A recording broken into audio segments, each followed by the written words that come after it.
ลักษณะของคนมีบุญเนาะพี่น้องเนาะได้เห็นคลิปนี้แล้วก็ดีใจหลายนะครับพี่น้องครับเพราะว่าสิเป็นคนลาวแล้วก็คนไทยที่ได้เห็นภาพนี้ก็ถือว่าเป็นภาพที่ค่อนข้างสวยงามนะครับนี่คืออาจารย์เก่งกาจเป็นหน่วยกู้ภัยของประเทศไทยนะที่เพิ่นไหลไปซอยเหลือพี่น้องที่ติดถ้ำนะครับก็คือคนที่ออกมาได้ก็คือ5 คนนะครับที่เพิ่นได้ออกมา อยู่ข้างนอกแล้วตอนนี้เนาะเพิ่นก็ได้เข้าไปหาอาจารย์เก่งกาจแล้วก็ที่อาจารย์เก่งกาจให้ชีวิตใหม่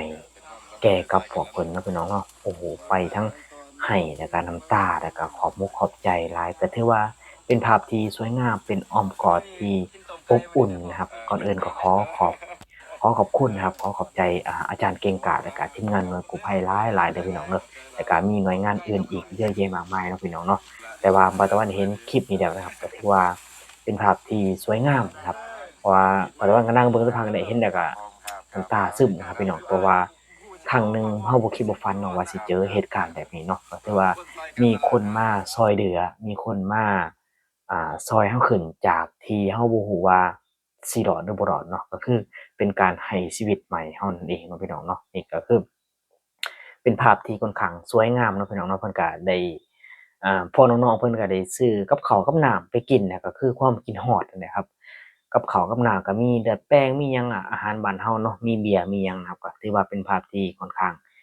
ดีอกดีใจหลายเห็นแล้วก็น้ำตาซึมเนาะพี่น้องเนาะครับก็ถือว่าเป็นภาพที่ค่อนข้างสวยงามเนาะพี่น้องเนาะนี่ครับไปเบิ่งคลิปนำกันเลยครับนี่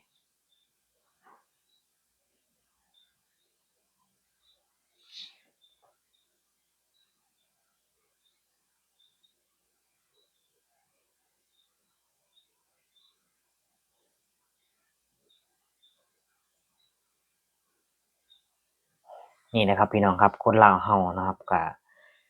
หวังว่าทุกคนเนาะสิมีจิตใต้สำนึกรู้จักบุญคุณเนาะพี่น้องเนาะไผช่วยเหลือเฮาก็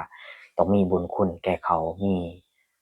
สิ่งดีๆตอบแทนเขาเฮาสิได้เป็นพี่และน้องกันตลอดไประหว่างคนไทยและคนลาวเนาะพี่น้องเนาะ